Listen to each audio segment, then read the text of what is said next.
Operation करते हो, operation theatre में करते हैं, तो घर पे जाके तो बीवी को लेटा के वो शुरू नहीं हो जाते हैं ना कि मैं मूछ लगाता हूँ तो जेठालाल हो जाता हूँ, जैसे मूछ निकल जाती है तो दिलीप जोशी बन जाता हूँ। व्यूज कमाने के लिए ऐसी अफवाहें फैलाते हैं, उनकी मैं बात नहीं कर रहा हूँ, क्योंकि उनको तो आप अभी रोक नहीं सकते। ये सवाल तो आपको आसिफ भाई को ही पूछना पड़ेगा।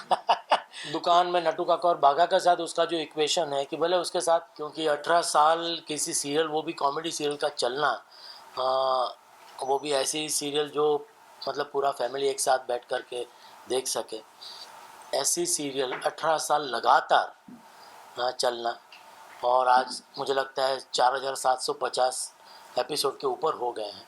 तो इतने सारे एपिसोड होना ये अपने आप में मतलब क्या कहें, एब्सोल्युटली अनबिलीवेबल बात है। तो ये बस मैं भगवान का जितना शुक्रिया अदा करें उतना कम है कि हम सबका स्वास्थ्य अच्छा रखा है, और आज भी हम उसी जोश और उत्साह से रोज़ शूटिंग पे आते हैं और लोगों को हंसाने की कोशिश करते हैं। और आसिफ भाई हमारे मेन प्रोड्यूसर, वो आज भी राइटरों के साथ इतनी मेहनत करते हैं स्क्रिप्ट्स के ऊपर, और नए नई कहानियाँ लेकर के आते हैं, because I think writing is really important. और इतने लगातार इतने साल तक इतने एपिसोड्स करना और इतने नए नए टॉपिक्स पे या करंट टॉपिक्स के ऊपर एपिसोड बनाना, ये वन लाइन ढूंढना कि ये इस पर कहानी हो सकती है नहीं हो सकती है, ये सब ब्रेनस्टॉर्मिंग करना लगातार, ये वाकई में बहुत काबिल तारीफ़ है। और ये आसिफ भाई और राइटर्स की टीम है, they are doing a wonderful job I think. नहीं, इसका मैं हमेशा एक ही एग्जांपल देता हूँ कि मान लो कोई सर्जन है, हार्ट सर्जन या कोई भी है, तो जब ऑपरेशन करते हो, ऑपरेशन थिएटर में करते हैं, तो घर पे जाके तो बीवी को लेटा के वो शुरू नहीं हो जाते हैं ना कि अचानक से मुझ में हार्ट सर्जन आ गया है या जो भी है। तो इट्स अ प्रोफेशन, या मतलब जब हम सेट पे आते हैं, मैं मूछ लगाता हूँ तो जेठालाल हो जाता हूँ, जैसे मूछ निकल जाती है तो दिलीप जोशी बन जाता हूँ।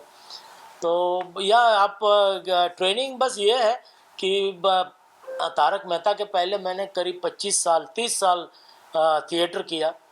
तो थिएटर की यही ट्रेनिंग है कि एक प्ले जब सुपरहिट होता है तो उसके 200-300 शोज़ होते हैं, और एवरी संडे और एवरी अल्टरनेट डे आपको वही शो करना होता है, वही किरदार निभाना होता है।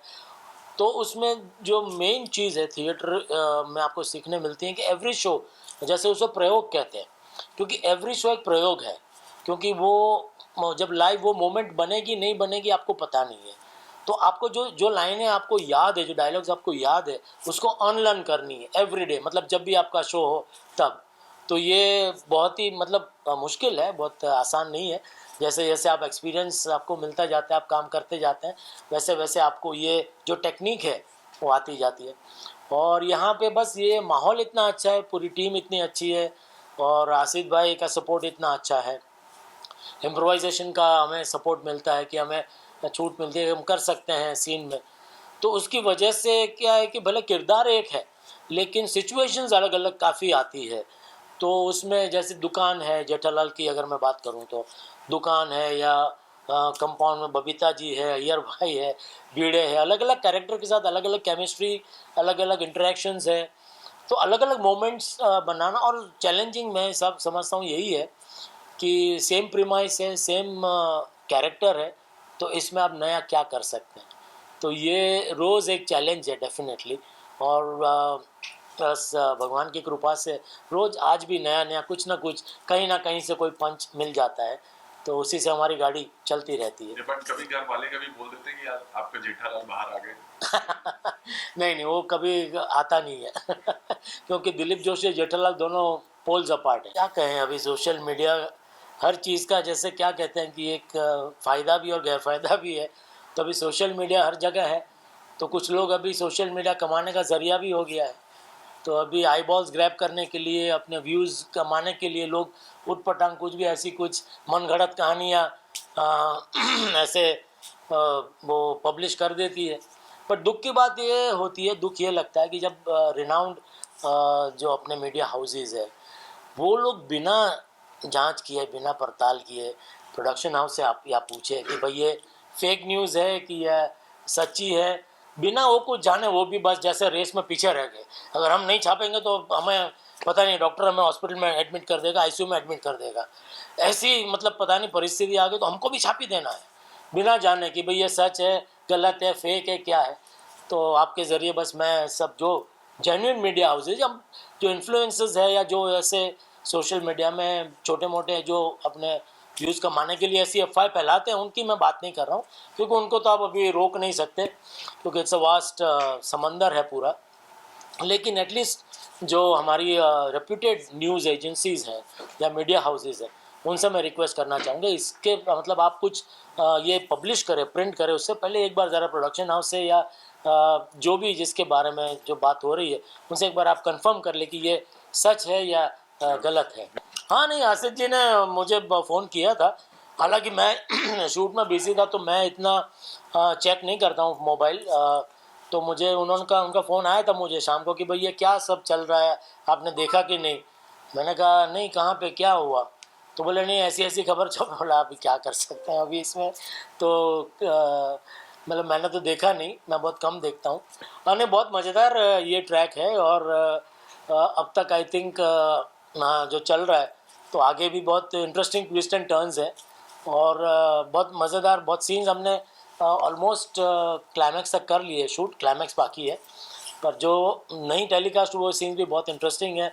आप लोग देखिएगा ज़रूर, बहुत मज़ा आएगा। ये सवाल तो आपको आसिफ भाई को ही पूछना पड़ेगा क्योंकि उनके दिमाग में क्या चल रहा है। जब ये आप देख रहे हैं इतना खर्चा करके ऑलमोस्ट पूरा सेट नया बनाया है, पूरा तोड़ के और मजबूत उसको बनाया है, तो आई एम श्योर उनके दिमाग में कुछ ना कुछ तो चल रहा होगा कि आगे और क्या क्या उनका प्लानिंग होगा। शायद डेफिनेटली कुछ लंबा प्लानिंग होगा, तभी उन्होंने इतना खर्चा किया है मैसेज फॉर फैन बस यही कि आप हम सबको इतना प्यार देते आए हैं, इतने आशीर्वाद देते आए हैं, तो बस आप सबसे हम यही प्रार्थना करते हैं कि आप अपना प्यार, अपने आशीर्वाद इसी तरह हम पर बरसाते रहें। और ख़ास तो बस यही कि हमारी पूरी टीम और हमारे मेरे नासिर भाई का स्वास्थ्य अच्छा रहे, हम सबका स्वास्थ्य अच्छा रहे, ताकि आने वाले कई सालों तक हम आपका मनोरंजन इसी तरह करते रहें। हाँ, नहीं, बिल्कुल, लोग यही सारी चीज़ें हैं जो लोगों को अपील की है। आई थिंक सिर्फ मेहता साहब के साथ दोस्ती नहीं, चंपक लाल के साथ जो जेठालाल का इक्वेशन है, जिस तरह वो इतना रिस्पेक्ट करता है अपने पिताजी का, या दुकान में नटू काका और बाघा के साथ उसका जो इक्वेशन है कि भले उसके साथ वो कभी कभी गुस्सा हो जाता है, बट जब ऐसे मोमेंट्स आते हैं तब he cares a lot also for Natu काका एंड बाघा। और भिड़े के साथ भी बहुत झगड़े होते हैं, लेकिन ऐसे कई एपिसोड बहुत कमाल के आए हैं कि जब ऐसे ह्यूमन इमोशंस उसमें टच किए हैं कि जब भिड़े को कुछ तकलीफ़ हुई है या वो बताता नहीं है, लेकिन जेठालाल को बाद में पता चलता है, तो वो कैसे मतलब उसकी मदद करता है। तो ये सारी चीज़ें डेफिनेटली इसी की वजह से तो शायद ये शो आज तक इतना चल रहा है और लोगों को इतना पसंद भी आ रहा है। आने में बहुत क्योंकि इतने क्रिएटिव लोग हैं, कभी कभी तो इतने इंटरेस्टिंग मीम्स बनते हैं कि आपने कभी सोचा भी नहीं होता है, तो बहुत मज़ा आता है। मैं बहुत कम टाइम मिलता है शूट से देखने का, लेकिन जब भी देखने को मिलता है मैं डेफिनेटली देखता हूँ, और उनकी क्रिएटिविटी को सलाम करता हूँ कि वाकई में लोग कितना कहीं से कहाँ कितना मतलब कभी क्रिकेट के साथ जोड़ दिया या कहीं किसी के साथ धुरंधर के साथ जोड़ दिया, मतलब कितना क्रिएटिव का लोग काम करते हैं, तो मज़ा आता है देखने का। ऑफकोर्स अच्छा ही महसूस करेंगे कि आप हमेशा मेरी कोशिश यही है कि भाई जितना हो सके उतना एक क्लीन एंटरटेनमेंट हम लोगों को दे सके।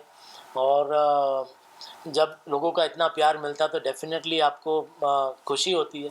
तो बस लोगों से यही प्रार्थना करता कि इसी तरह आपका प्यार बनाए रखना।